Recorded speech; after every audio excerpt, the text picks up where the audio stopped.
नमस्कार, एग्जाम है P by Jharkhand channel में आपका स्वागत है। तो दोस्तों जुड़ चुका हूं मैं यहां पर आप सभी सहायक अध्यापकों के आकलन परीक्षा की तैयारी को लेकर के। तो आकलन परीक्षा बहुत ही जल्द होने वाली है। आप सभी आकलन परीक्षा की तैयारी के लिए अवश्य जुड़ जाएंगे। अभी तक नहीं जुड़ पाए हैं तो आप सभी जुड़ जाएंगे। तो आज हम यहाँ पर देखिए आप लोगों के लिए कंप्लीट पर आधारित यह प्रश्न होगा और आपको यहाँ पर जैक मॉडल आधारित पर सारे एनसीईआरटी या ओब्लिक जैक का किताब जेसीईआरटी टेक्स्ट बुक पर सारा नोट्स और पीडीएफ बना बनाया हुआ मिल रहा है।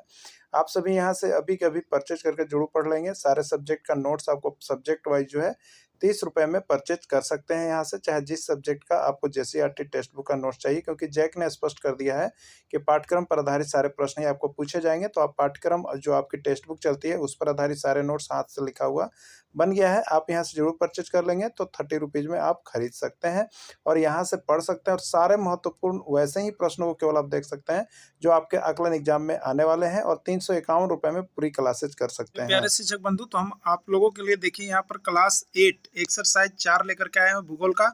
तो यदि आप सामाजिक विज्ञान के लिए आकलन परीक्षा की तैयारी कर रहे हैं तो ये आपके लिए सबसे बेस्ट यहाँ पर जेसीईआरटी टेक्स्ट बुक से तैयारी आपकी होगी। तो अभी तक जो भी सामाजिक विज्ञान से तैयारी कर रहे हैं और यहाँ पर एनसीईआरटी या जेसीईआरटी टेक्स्ट बुक के प्रश्न पत्र को नहीं सॉल्व किए हैं तो वे सभी अभी कभी यहाँ से जरूर परचेज कर लेंगे, क्योंकि सारा नोट्स आपको 6 to 8 का यहाँ पर बन करके हो गया है तैयार। तो देखिए यहाँ पर पहला है, प्राथमिक क्रिया में किसको शामिल किया जाता है? कृषि, खनन, मछली पालन या सभी। तो प्राथमिक क्रिया में इसमें किसको शामिल किया जाता है? तो देखिए सबसे पहली चीज है, यहाँ पर 2-3 प्रकार की क्रियाएं होती है, प्राथमिक, द्वितीयक और तृतीयक। तो प्राथमिक क्रिया में यहाँ पर जो है प्रकृति से, पर्यावरण से जो प्रदत्त जितनी भी चीजें, कृषि हो गया, खनिज हो गया, इन सभी का जो निष्कर्षण यानी प्रकृति से जो चीजें का निष्कर्षण किया जाता है उसको हम लोग प्राथमिक क्रिया के अंतर्गत रखते हैं। जैसे आप यहाँ पर आप कहेंगे गेहूं, आगे कर लेंगे चावल, दाल, उसी तरह से बॉक्साइट का निष्कर्षण,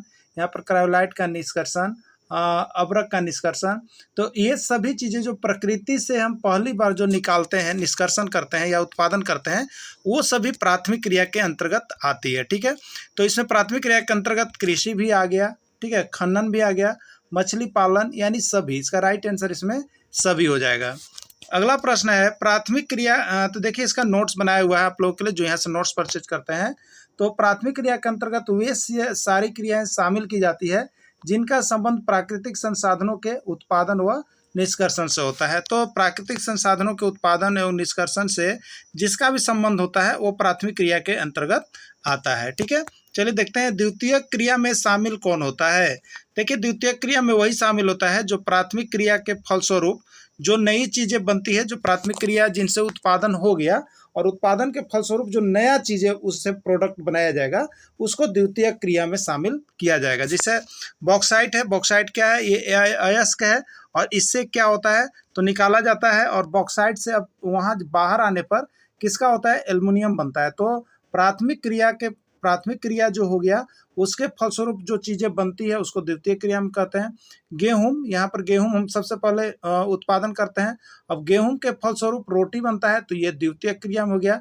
प्रकृति से प्रदत्त चीज है लकड़ी, लेकिन लकड़ी के उत्पादन से यदि जो दूसरी चीजें बनाई जाएगी, चौकी, वो द्वितीय क्रिया होगा। यानी प्राकृतिक संसाधन है, यानी प्राथमिक संसाधन के उत्पादन से प्रदत्त वस्तुओं से जो दूसरी चीजें बनाई जाती है बाजार के लिए, वो सभी जो है आपका द्वितीय क्रिया में शामिल होता है। नोट्स भी बनाए हुए हैं। प्राथमिक क्रिया से प्राप्त वस्तु द्वारा जो नई वस्तु निर्मित की जाती है वह द्वितीय क्रिया कहलाती है। तृतीय क्रिया में शामिल किया जाता है यातायात, संचार, विज्ञापन या सभी। तो देखिए इसका राइट आंसर हो जाएगा सभी। यानी प्राथमिक क्रिया हो गई, द्वितीय क्रिया हो गई, तो प्राथमिक क्रिया के समान से द्वितीय क्रिया बना और द्वितीय क्रिया का जो सामान बना उसको बेचने के लिए, बाजार में ले जाने के लिए, प्रोडक्ट को एक जगह से दूसरे जगह ले जाने के लिए जो क्रियाएं शामिल की जाती है उसको हम लोग तृतीय क्रिया कहते हैं, जिसमें यातायात के माध्यम से भी द्वितीय क्रिया का सामान एक स्थान से दूसरे स्थान बेचा जाता है, संचार के माध्यम से भी और विज्ञापन के माध्यम से भी। तो ये सभी जो है तृतीय क्रिया में आपका शामिल हो जाएंगे। अगला प्रश्न है, तो देखिएगा नोट्स है, तृतीय क्रिया में वैसे क्रिया को शामिल किया जाता है जो प्राथमिक एवं द्वितीय क्रिया क्षेत्र को आगे बढ़ाने में सहयोग प्राप्त करते हैं। यानी प्राथमिक और द्वितीय क्रिया जो हो गया उसको आगे बढ़ाने में जो सहयोग प्रदान करता है उसको तृतीय क्रिया कहते हैं। जैसे दुकानदार हो गया, बाजार हो गया, कर्मचारी हो गया, ब्यूटी पार्लर हो गया, ड्राइवर हो गया, डॉक्टर हो गया, ये सभी द्वितीय क्रिया क्षेत्र को बने हुए सामानों को, प्रोडक्ट को आगे बेचने में सहायता करते हैं। तो द्वितीय क्रिया के क्षेत्र को जो आगे बढ़ाता है उसी को हम लोग तृतीय क्रिया क्षेत्र के अंतर्गत रखते हैं। झारखंड में कितना प्रतिशत भूमि कृषि योग्य है? 27.30, 32, 29 या 35। ठीक है, तो झारखंड में कृषि योग्य भूमि का जो प्रतिशत है 27.30 है और अभी तक बार बार आपका झारखंड के एग्जाम में यह पूछा गया है। झारखंड राज्य में कितना प्रतिशत भूभाग पर वन है? झारखंड राज्य में कितना प्रतिशत भूभाग पर वन है? 29.61, 25, 23 या 27। तो झारखंड राज्य में जो है आपका 29.61% भूभाग पर वन यहाँ पर है। एग्रीकल्चर का संबंध किससे है? एग्रीकल्चर का संबंध किससे है? कृषि कार्य, मत्स्य उत्पादन, रेशम उत्पादन या फूलों की खेती। तो एग्रीकल्चर का जो संबंध होता है वो आपका कृषि कार्य से होता है। किससे होता है? कृषि कार्य से होता है। विटीकल्चर का संबंध किससे है? कृषि कार्य, मत्स्य उत्पादन, अंगूरों का उत्पादन या फूलों की खेती। ठीक है, तो विटीकल्चर का संबंध जो होता है देखिए वो अंगूर का उत्पादन से होता है। पीसी कल्चर का संबंध किससे है? बहुत बार पूछा गया प्रश्न है। मत्स्य पालन, अंगूर उत्पादन, फूलों की खेती या कोई नहीं। ठीक है, तो पीसी कल्चर का जो संबंध होता है वो आपको मत्स्य पालन से होता है और 1001 बार यह प्रश्न पूछा गया है। आप सभी जरूर देख लीजिएगा। सारे प्रश्न आपके टेक्स्ट बुक के ही होंगे, सिर्फ आप नहीं देखते हैं इसलिए आपको लगता है कि कहाँ से प्रश्न आया हुआ है। सेरीकल्चर का संबंध किससे है? कृषि कार्य, मधुमक्खी पालन, फल उत्पादन व रेशम उत्पादन। ठीक है, तो सेरीकल्चर यहाँ पर जो है उसका संबंध आपको मधुमक्खी रेशम उत्पादन से है। ठीक है, सेरीकल्चर किससे है? तो सेरीकल्चर का संबंध आपका रेशम उत्पादन से होता है। फ्लोरिकल्चर का संबंध किससे है? फ्लोरिकल्चर का संबंध किससे है आपको बताना है। ठीक है, तो फ्लोरिकल्चर कृषि कार्य, मधुमक्खी पालन, फूलों का उत्पादन या रेशम उत्पादन। ठीक है, तो फ्लोरिकल्चर का जो संबंध होता है वो आपको देखिए फूलों का उत्पादन से होता है। फूलों का उत्पादन फ्लोरिकल्चर कहलाता है। एपी कल्चर, ठीक है, एपी कल्चर का संबंध किससे है? कृषि कार्य, मधुमक्खी पालन, फूलों की खेती या कोई नहीं। ठीक है, तो एपी कल्चर का जो संबंध है वो देखिए आपका ऐप से होता है मधुमक्खी, इसलिए मधुमक्खी पालन से होगा। एपी कल्चर का संबंध जो है मधुमक्खी पालन से है। ठीक है, अब देखिए कृषि का सबसे प्राचीन स्वरूप क्या है? स्थानांतरित कृषि, जीवन निर्वाह कृषि, चलवासी पशुचारण या कोई नहीं। तो देखिए कृषि का सबसे जो प्राचीन स्वरूप है वो आपका यहाँ पर है स्थानांतरित कृषि। कौन होता है? स्थानांतरित कृषि। स्थानांतरित कृषि को उत्तर पूर्वी भारत में किस नाम से जाना जाता है? ये बहुत बार प्रश्न पूछा गया है कि स्थानांतरित कृषि को विभिन्न जगहों पर विभिन्न नामों से जाना जाता है।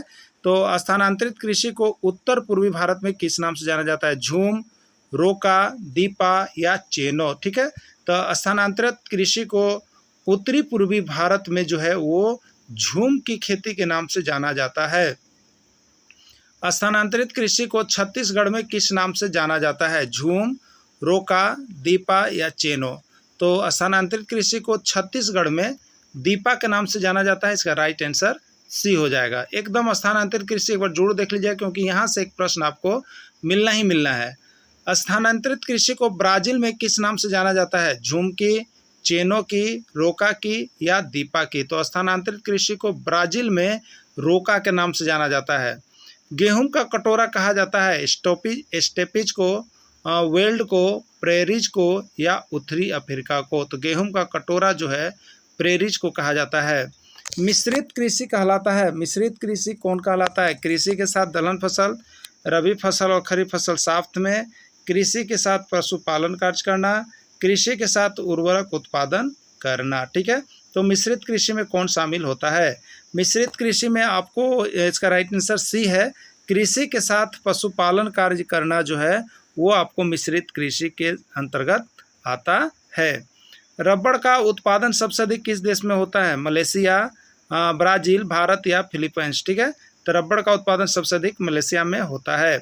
कहवा का उत्पादन सबसे अधिक किस देश में होता है? मलेशिया, ब्राज़ील, भारत या फिलीपींस। तो कहवा का उत्पादन सबसे अधिक जो होता है आपको ब्राज़ील में होता है। चाय का उत्पादन सबसे अधिक किस देश में होता है?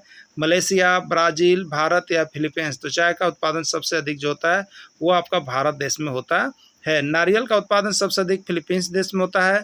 मसाले का उत्पादन सबसे अधिक भारत देश में होता है। इसका भी नोट्स आपको बना दिया गया है। तो आप सभी नोट्स यहाँ से जरूर एक बार परचेज कर लें, क्योंकि ऐसा नोट्स जो है आपको नहीं मिलने वाले हैं और आप यहाँ पर जो है बाजारों किताब पढ़ते पढ़ते थक जाइएगा, एक भी प्रश्न आपको भिड़ने वाला नहीं है। कहवा के बड़े बागान को क्या कहा जाता है? एजेंडा, फजेंडा, पजेंडा या चजेंडा? तो कहवा के बड़े बागान को फजेंडा के नाम से जाना जाता है। भारत में चाय का सबसे अधिक उत्पादन किस राज्य में होता है? यदि भारत में चाय का उत्पादन होता है सबसे अधिक, तो वो किस राज्य में होता है आपको बताना है, ठीक है।